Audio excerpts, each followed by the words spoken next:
पाकिस्तानी जो spoke person है media में आके ये भी कह रहे हैं कि उन्होंने इंडिया के 5 विमान गिरा दिए जैसे कि रफाइल, तो ऐसा, और उसके पीछे सबूत भी जो बाहर की मीडिया उन्होंने मांगा तो उन्होंने दिए नहीं, निकले नहीं, तो वो ऐसे ही कह रहे हैं आकर सोशल मीडिया पे, ऐसा है या सही में गिरे होंगे? एक्चुअली पाकिस्तान में क्या है ना, वो साले क्लेविले से बना रहे होंगे ना।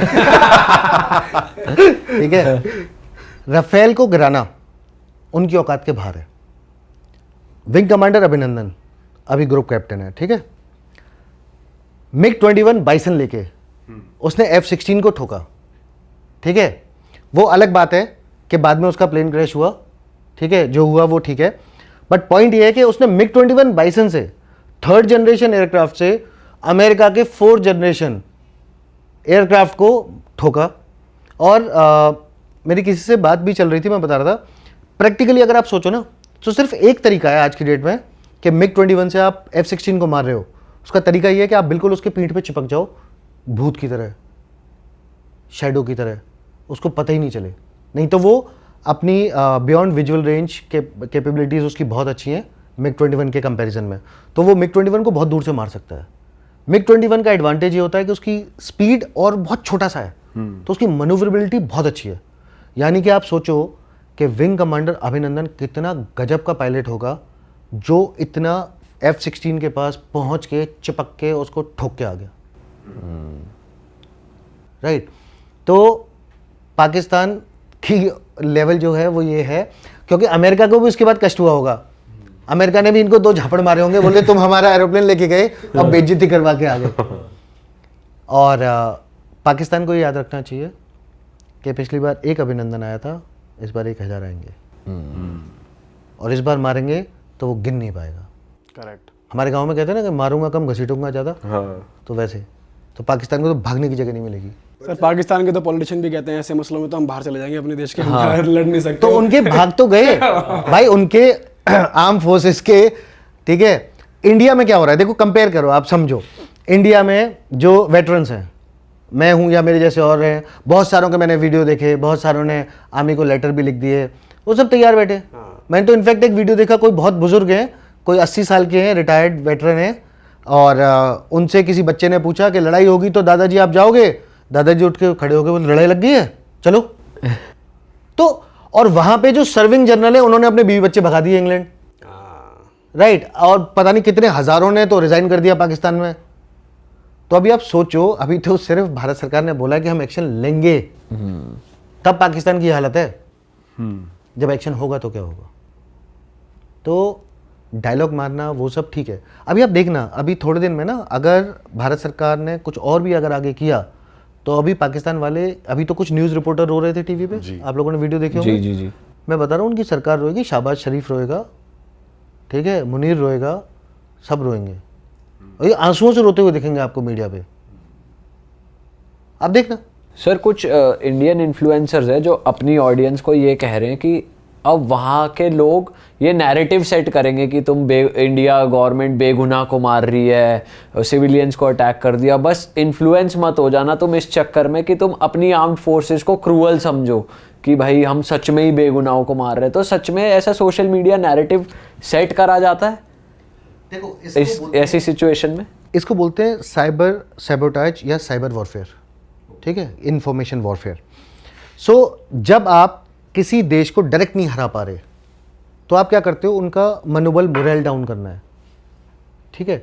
जैसे 2000s में, 2000 के स्टार्टिंग से, मतलब कारगिल के बाद से और 2010 वगैरह तक का जो टाइम था, उस टाइम कश्मीर में क्या होता था, फौजी के ऊपर ना झूठे केस लगा दो, खूब सारे केस लगाओ।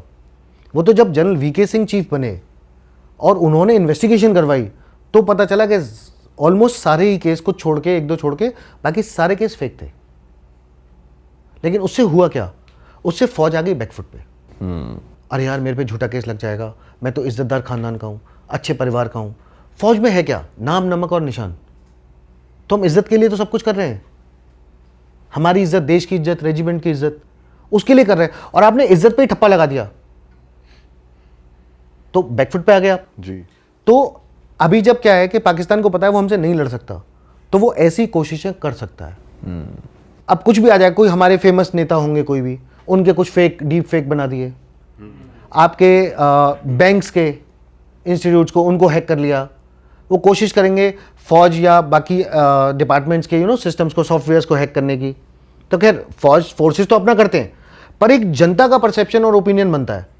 अब जनता में आप डालने लग जाओ, राइट, इंडियन नाम से डालो, राइट, ऐसे करके आप कुछ कुछ डाल दोगे, हमारे नेताओं के नाम हो गए, कुछ हमारे धर्म को लेके हो गया, कुछ अननेसेसरी कर देंगे, राइट, कि कुछ कम्युनल हो जाए, कुछ रिलीजियस लाइन पे हो जाए, या हमें लगे कि हमारी सेना बहुत खराब है, हमारे नेता बहुत खराब है, तो अंदर देश में माहौल गड़बड़ हो गया।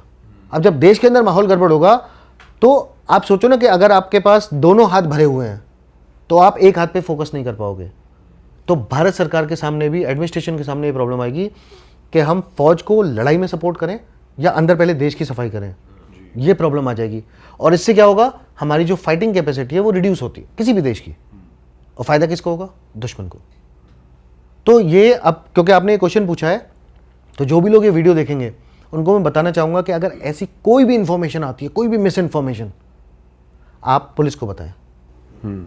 फॉरवर्ड मत करो, सर्कुलेट मत करो, व्हाट्सएप मैसेजेस ये सब ना, वो सब नहीं करना है। आपको लगता है कि ये अजीब सी चीज़ है, गलत सी चीज़ है, सस्पिशियस है, पुलिस को बताइए, एडमिनिस्ट्रेशन को बताइए।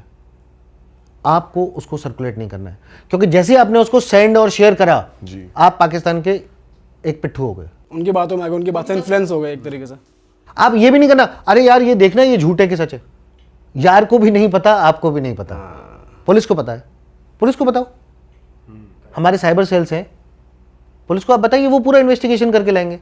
सर इस केस में तो फिर पाकिस्तानी इन्फ्लुएंसर और एक्टर को भी बैन करना सही है इंडिया में, ऐसे केस में देखा जाए, क्योंकि वो भी पाकिस्तानी गवर्नमेंट भी अपने इन्फ्लुएंसर्स को और एक्टर्स, सिंगर्स को ही यूज़ करती है एक मैसेज पहुंचाने के लिए, क्योंकि उनके करोड़ों में फ़ैन तो इंडिया में बैठे हैं, वो वैसे ही रो रहे हैं कि हमारे अकाउंट इंडिया में रिस्ट्रिक्ट हो गए, तो कि आर्टिस्ट को तो इन चीज़ों से बाहर रखना चाहिए। पर ऐसे टाइम पे ये डिसीजन तो फिर बिल्कुल सही लिया जा रहा है, अपनी ऑडियंस को बचाने का और अपने लोगों में गलत मैसेज ना आए वहाँ से।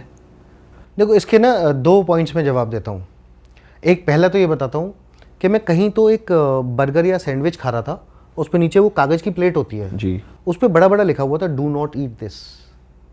यानी कि आज भी ऐसे लोग हैं जिनको नहीं पता, उनको बताना पड़ता है कि कागज़ को नहीं खाना है, सिर्फ बर्गर खाना है। अच्छा, तो ऐसे लोग कहीं भी हो सकते हैं। तो सबसे पहली चीज़ तो ये अवेयर करना ज़रूरी है कि भैया ऐसे कोई भी पाकिस्तानी इन्फ्लुएंसर है, कोई भी है जो फालतू की बकवास कर रहा है, आप उसको बिलीव ना करें। ऑथेंटिक जो हमारे चैनल्स हैं, भारत सरकार के चैनल्स हैं, हमारे PROs होते हैं जो बताते हैं, इन्फॉर्मेशन देते हैं, राइट, जैसे अभी प्रेस कॉन्फ्रेंस करी भारत सरकार ने जब ये अटैक के बाद, वो है ऑथेंटिक इन्फॉर्मेशन, उस पर विश्वास करें, पहली चीज़। और दूसरी चीज़, क्योंकि ये बात भी आप हर किसी को नहीं बता सकते, हम बहुत बड़ा देश हैं, बहुत सारी हमारी जनसंख्या है, तो ऐसे में अगर उनको बैन किया ना, अच्छा किया। देखो अब हुआ क्या, आपने एक तो उनका पानी बंद कर दिया, ठीक है, दूसरा आपने उनकी अभी बैन करके उनकी रोजी रोटी छीन ली, ठीक है, हमारी खा रहे थे, और तीसरा जो है कि इन्होंने बॉम्ब गिरा दिए। चलो अच्छा है वहाँ पे ना लोगों को जलाते नहीं है, नहीं तो अस्थि बहाने के लिए पानी नहीं मिलता। बात तो सही है सर। सर वैसे आपने स्टार्टिंग में बोला कि ये वॉर वाली स्टेट तो नहीं है, पॉडकास्ट के स्टार्टिंग में आपने ये वाली चीज़ बोली, बट अभी अगर देखा जाए जैसे इंडिया पे अटैक हुआ, इंडिया ने रिटेलिएट किया, अब फिर से वहाँ से पुंछ में ऐसे बहुत लोग मर गए हैं, फिर से उन्होंने अटैक किया, तो ये सिचुएशन थोड़ी वॉर की तरफ ही नहीं जा रही है? मैं एक्चुअली आपको अब इंडिया शायद रिटेलिएट करे, कुछ तो जवाब मैं देना अपने पॉइंट पड़ेगा। को थोड़ा क्लैरिफाई करता हूँ। देखो वॉर जो है वो एक ड्रम तेल भर के रखा हुआ, आपको बस माचिस लगानी है, ठीक है, वॉर ऐसे शुरू हो जाती है। मैंने जब बोला कि वॉर की तरफ नहीं जा रहा है, मतलब इंडिया वॉर के लिए नहीं कह रहा है, भारत नहीं कह रहा। अगर हमें वॉर करनी होती, अगर हमारा भारत सरकार चाहती कि वॉर होनी है, तो जो हमारे Sukhoi, Mirage, Rafale line of control के इधर से मार के आए हैं, हम क्या इस्लामाबाद पे बम नहीं गिरा सकते थे? या हम वहाँ पे 2 एरोप्लेन उड़ाते और यहाँ से नेवी से करवाते, कराची में आग लगवाते? 71 में किया था, तो कोई बड़ी बात नहीं थी। पर भारत सरकार ने ये स्टैंड लिया कि हम टेररिस्ट अटैक का रिटेलिएशन रिस्पॉन्स दे रहे हैं, टेररिस्ट को मार के। हम युद्ध शुरू नहीं कर रहे हैं, हम कमज़ोर नहीं हैं, हमारे अंदर पूरी ताकत है, हम तुम्हें तुम्हारे घर में घुस के जैसे चाहें वैसे पीट सकते हैं, पर हम अपने आप को रिस्ट्रिक्ट करके रख रहे हैं खुद से। कि हम तुम्हारे सिविलियंस की कैजुअलिटी नहीं चाहते, हम नहीं चाहते तुम्हारी सरकार टूटे, हम नहीं चाहते तुम्हारे फौजी मरे, पर तुम्हारे टेररिस्ट ने हमारे साथ किया है, तुम उनको पनाह दोगे तो हम उनको वहां घुस के भी मारेंगे। और हम सिर्फ पीओके में घुस के नहीं मारेंगे, ये मैसेज दिया हमने कि हम बिना लाइन ऑफ कंट्रोल को क्रॉस किए, बिना आईबी को क्रॉस किए भी पाकिस्तान के अंदर मार सकते हैं और तुम हमारा कुछ नहीं बिगाड़ सकते हो, तुम्हारी औकात नहीं है। अब भी अगर तुम लड़ना चाहते हो, ball is in your court. अब ये पाकिस्तान के ऊपर है, हम लड़ाई नहीं चाहते, हम शांतिप्रिय देश हैं, हम आराम से रह रहे, तुम तमीज से रहो। अब देखना ये कि अगर पाकिस्तान हरकत करता है, अरे वाह, आपने ये वीडियो यहाँ तक देख ली भाई, तुमने हमारी मेहनत सफल कर दिया, तुम ही लोग हो असली रियल हिट। और अगर आपको बहुत मज़ा आ रहा है ऐसी क्लिप्स में, ऐसी वीडियोस में, तो फटाफट जाइए प्लेलिस्ट पे बिंज वॉच कीजिए और सारी वीडियोस देख डालो और मौज काटो। दैट इज इट, हम मिलेंगे नए पॉडकास्ट में, नई क्लिप में। Till then bye bye, see you, take care, do subscribe, best of real talk online. Okay, bye bye.